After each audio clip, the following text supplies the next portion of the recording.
You right? I'm alright. Daily video, mate. Daily video. Daily video. We just watched Klopp out. We've just ran from Melwood. We haven't. They don't let us come.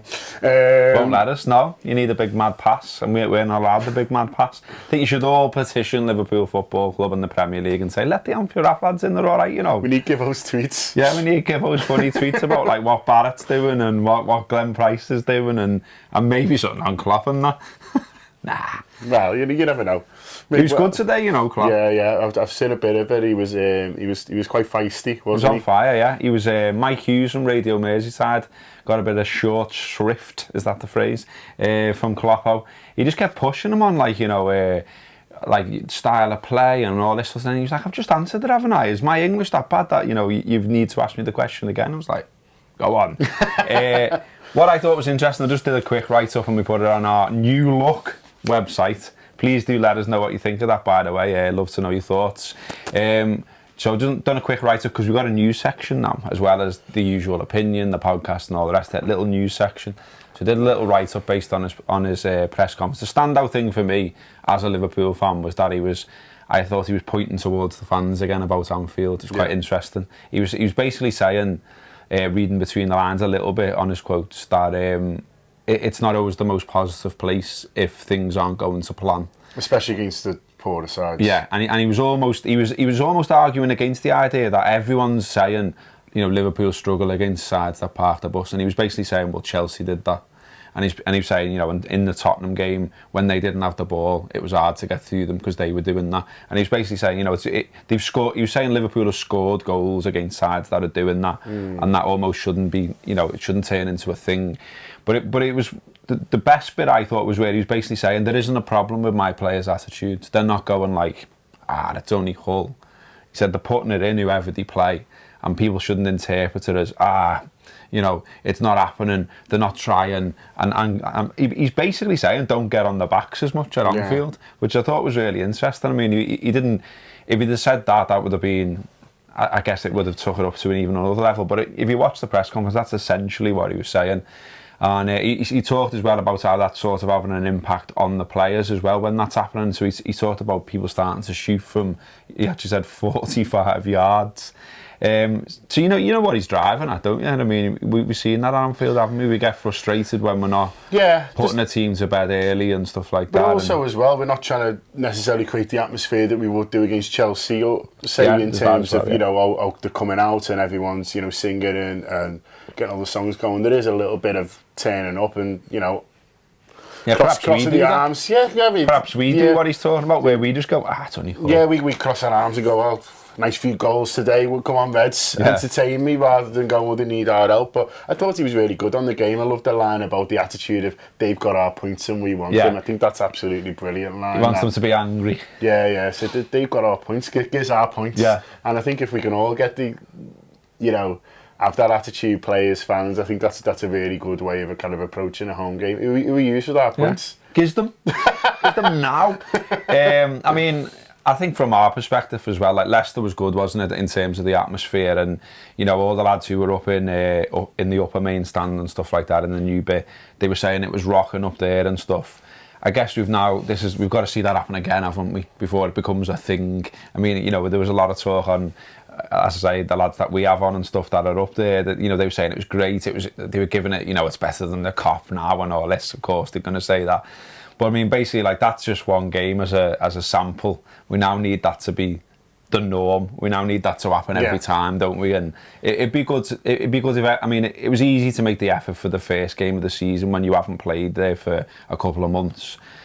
I think, as you're saying, John, we've got to make that same effort when it's Hull at home, when it feels slightly run-of-the-mill. But, you know, we've had a great start, haven't we? And, like, I think we all want that now to continue and keep going. And it'd be hugely disappointing not to get the 3 points. So basically, I think Klopp's saying, play your part in trying to get those points. And rather than turn up a little bit nervy, that, this sort of game we're not great in, turn up with the attitude to go, well, maybe, you know, maybe they need us a little bit more. So, grab them points. Gives you points.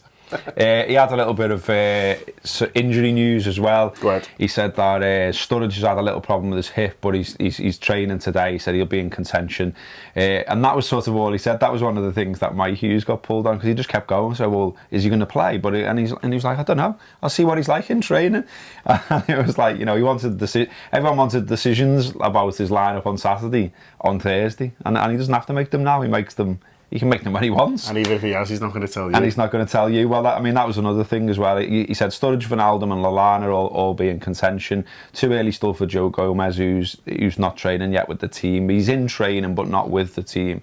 They were all pushing him on the goalkeeper question again. He was having none of it. He basically said, this isn't a place to discuss lineups. He said both goalkeepers are basically good goalkeepers. And he said whatever decision he does make on Saturday, it's just for that game. He said it isn't for the next 5 years, because I think he's anticipating the fact that, for instance, if he does put Karius in, then it writes its own headlines and everyone instantly says, well, that's Mignolet bombed, he's number 2, and everyone will start writing, what clubs he's linked with on Sunday or whatever. So I think he's sort of preempting that and saying it doesn't necessarily mean that. The line he's given over and over again, he's got 2 good goalkeepers and he wants them to fight it out for number 1. How true that is, I guess, only the future will tell us. But yeah, he was giving nothing away in the press conference. Do you think there's any way you think Hull on Saturday, we're likely to have loads of the ball, I'll pick a fella who's boss on the ball, I'll pick a sweeper, and then next game is an away game away at Swansea, I'll go with Mignolet. Do you think there's any way you'd do that? Because people haven't really approached goalkeepers like that, have they? No, they haven't traditionally, no. Yeah, so do you think there's any way you might do that, or do you think you'll go with his number 1, whatever? It'd be interesting, only because I don't think Klopp's particularly bothered about what's come before. I don't think he's bothered about, so-called rules around football. I mean, they were trying to give it that in the press conference as well. You've got all these players that you need to keep happy. How are you going to keep them all happy? And he just bats it away. He's just like, look, it's great that we've got options in different parts of the team, and that's all he's concerned about. And I think he genuinely means that. I mean, he drops 7 changes, wasn't it, against Derby? Yeah. And he's not bothered about doing things like that. So it's an interesting theory, Jonathan. I mean, I think the only way we'll know again is, what he does against Hull and what he does, in games in the future. But it'd be interesting if he did go with something like that. I mean, we don't know enough about Karius yet, though, do we? I mean, it's hard to say. We know that he's more of a footballer, and people talk about his distribution and this sort of thing. But I mean, he did flap it across, didn't he, at Derby? And we're yet to really see what his shot stopping's like, because he didn't have any shots to save. So I don't know. It's all too early. I mean, obviously Klopp knows a lot more about him than we do, because he was playing in the Bundesliga and he obviously saw him.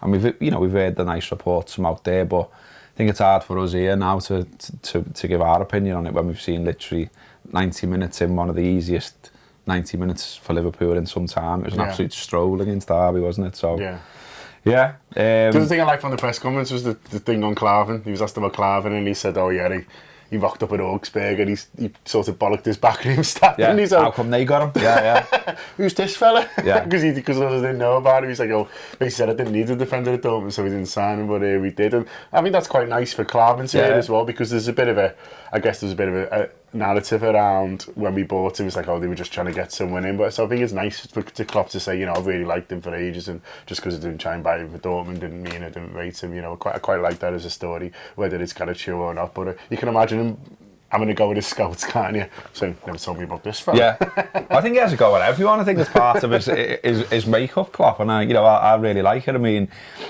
Tony Barrett tried to come in late on in the press conference as well, and he dropped in the line that's doing the rounds about Liverpool being, what is it? They've made the most profits on players in however many years. So he dropped that in, and to get his reaction, and Klopp just started talking through about, is it about how much you got for players? How much did you get for Suarez? You can hear Barrett going 75.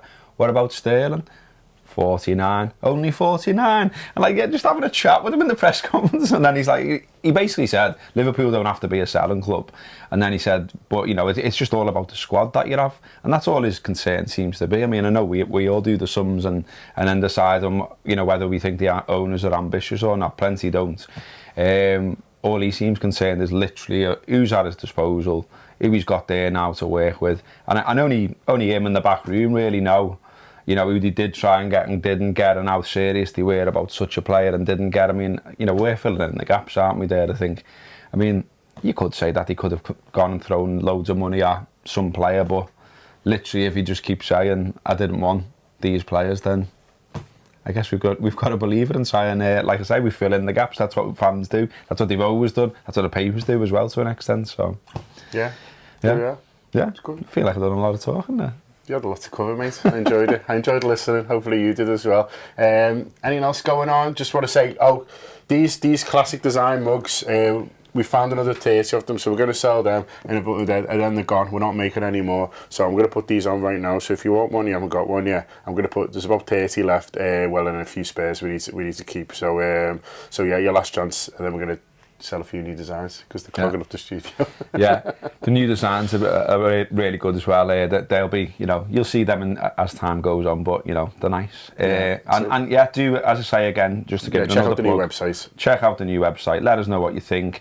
Have a look at it on your mobile and on your desktop and your iPad and all that, and just let us know if things aren't quite as they should be, because you know, I've got to emphasise here, I think it goes and missing some of what we do. There's only a few of us. We're not the BBC, we're not Sky Sports, we're just having a go, I think quite a good go.